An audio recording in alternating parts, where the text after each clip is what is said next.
Guys আজকে আমি করতে যাচ্ছি 100 টাকায় 10টা item food eating challenge.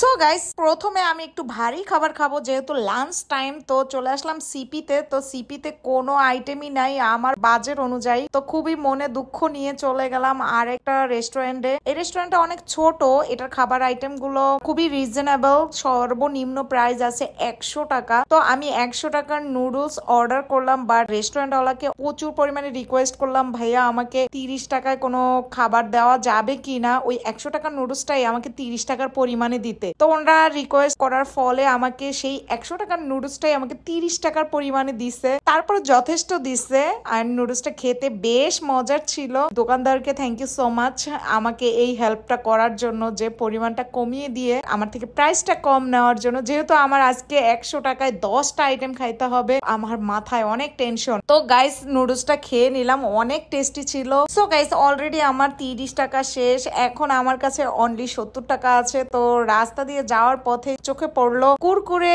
Chips. এটা আমি 10 টাকা দিয়ে নিয়ে নিলাম। এই কুরকুরে চিপসটার প্রাইস 10 টাকাই। কুরকুরে চিপসটা খেতে আমার বেশ মজা লাগে এন্ড খেয়ে নিলাম। তো আমার চলে গেল 40 টাকা।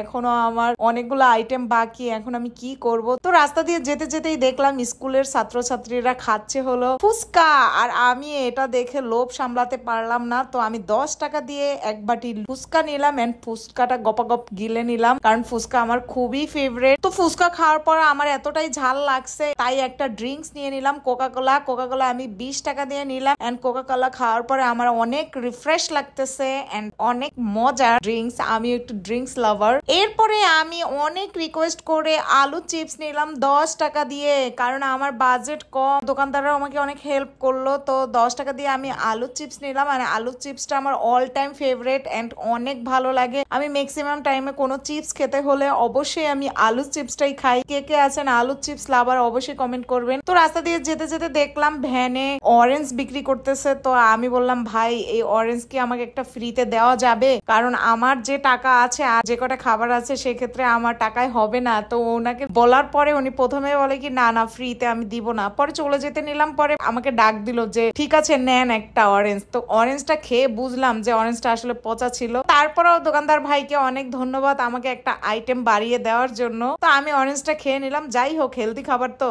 সো গাইস আমার 6 আইটেম খাওয়া শেষ, এখনো 4টা আইটেম বাকি আছে। চলে আসলাম সুপার শপে। তো সুপার শপে এসে একটা পর একটা আইটেম দেখতেছি এন্ড প্রাইস দেখতেছি। প্রাইস দেখে আমার মাথাটা ঘুরতেছে, এত প্রাইস কেন। এখন এখানে বিস্কিট দেখলাম, এই বিস্কিটেরও দাম অনেক বেশি। তারপরে আমি সবচেয়ে ছোট একটা ইয়োগার্ট জুস নিলাম। এই জুসটার দাম অনলি 10 টাকা এন্ড এই 10 টাকা দিয়ে জুসটা খেলাম এন্ড খেতে এতটাই বাজে ছিল, মনটা খুবই খারাপ হয়ে গেল। সেই খারাপ মন নিয়ে আমি চলে আসলাম একটা হোটেলে। সেই হোটেলে এসে বসলাম, এখানে কি খেতে পারবো। তো ওনাদেরকে জিজ্ঞাসা করলাম হালুয়া আছে, ওনারা বললো যে হালুয়া আছে। তো এই হালুয়াটা খেয়ে আমি বললাম খুবই বাজে ছিল, আমি এটা খেতে পারতেছি না। আসলে টেস্টলেস ছিল, কারণ বাসি ছিল। তো ও দোকানদাররা আমার কাছ থেকে টাকা নেয় নাই, যেহেতু বাসি ছিল প্রোডাক্ট। তো আমার একটা আইটেম হয়ে গেল। এই বাসি হালুয়া খাওয়ার পর আমার মুখটা নষ্ট হয়ে গেছে, এর জন্য আমি নিলাম হলো 20 টাকা দিয়ে মেরিন্ডাটা খেয়ে নিলাম। সো গাইস আমার টাকা অলরেডি শেষ, আইটেম এখনো একটা বাকি আছে।